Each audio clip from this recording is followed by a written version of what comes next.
ఒరే మీరు చాలా తేలిగ్గా చెప్తున్నారా, ఒకసారి బ్రాహ్మణుడు మంత్రోచ్చాటనం చేసి అగ్నిలోకి మనం పడిపోవాలి అని సంకల్పం చేసిన వెంటనే అపకారం చెయ్యడానికి వెళ్ళిన మనం ఎక్కడున్నామో వెతుక్కుంటూ వస్తాయి అగ్నికీలలు తినడానికి. నువ్వు వాళ్ళ మీద పాకడం కాదు, నీ మీదకి అగ్ని పాకుతుంది. కాబట్టి నువ్వు నేను దాని మీద పాకడం ఏమిటి, బ్రాహ్మణుల మీద పడడం ఏమిటైనా మతుందా నువ్వు చేసే ఆలోచనకి? ఏమి బావులేదు నీ చెప్పినటువంటి మాట అంటే. వాసుకి తెల్లబోయి వింటున్నాడు. మరి దీనికి పరిష్కారం ఎలా కుదురుతుంది, వీళ్ళు ఎలా రక్షింపబడతారు? అందులో ఏలాపుత్రుడు అని ఒక పాము, ఆయన హఠాత్తుగా లేచి ఓ మాట అన్నాడు. కద్రువ మనందరికీ శాపం పెట్టిన రోజు రాత్రి కద్రువ ఒడిలో తల పెట్టుకుని నిద్ర వచ్చినట్టుగా నటించి పడుకుని ఉన్నాను నేను. ఆ సమయంలో బ్రహ్మగారి దగ్గరికి దేవతలందరూ వెళ్ళారు. వెళ్ళి అంత పరాక్రమవంతులైన జాతిని తన అధర్మానికి తన అసత్యానికి చనిపోమ్మని కద్రువ ఎలా శపించిందయ్యా అని అడిగారు దేవతలు.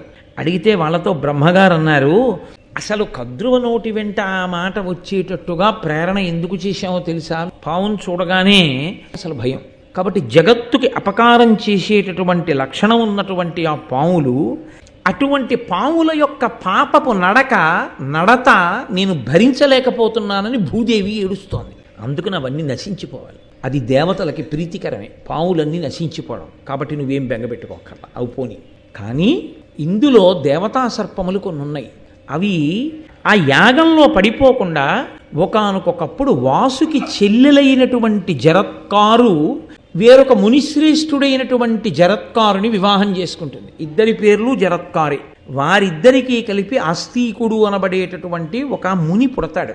ఆ ముని వెళ్ళి జనమేజయుడి యొక్క సర్పయాగాన్ని ఆపు చేస్తాడు. పాపభూయిష్టమైన సర్పములన్నీ అప్పటి వరకు యాగంలో పడి కాలిపోతాయి. ఆ తర్వాత కొన్ని సర్పములు దేవతలతో చెలిమి చేసినవి, పుణ్యం చేసినవి, లోకోపకారం చెయ్యవలసిన పాములు కొన్ని మిగిలిపోతాయి. ఆ విధంగా వాటి సంఖ్యని తగ్గించేస్తాం. లేకపోతే వాటి సంఖ్య ద్విగుణీకృతం అయిపోతే ఈ భూమి మీద మిగిలిన ప్రాణులు బ్రతకవు. భయంతో చాలా బీభత్సమైన వాతావరణం ఏర్పడుతుంది. అందుకని అవి నశించిపోవడానికే ఈ ఏర్పాటు జరిగింది. కాబట్టి అటువంటి మహాపురుషుడు ఒకడు జన్మించాలి. కాబట్టి ఇప్పుడు ఆ ఆస్తికుడు పుట్టడానికి ఆ జరత్కారు ఎక్కడున్నాడు? ఆ జరత్కారుడు దొరికితే వాసుకి చెల్లెలైన జరత్కారువునిచ్చి వివాహం చెయ్యాలి అని ఆయన వైపుకి కథ తిరిగింది.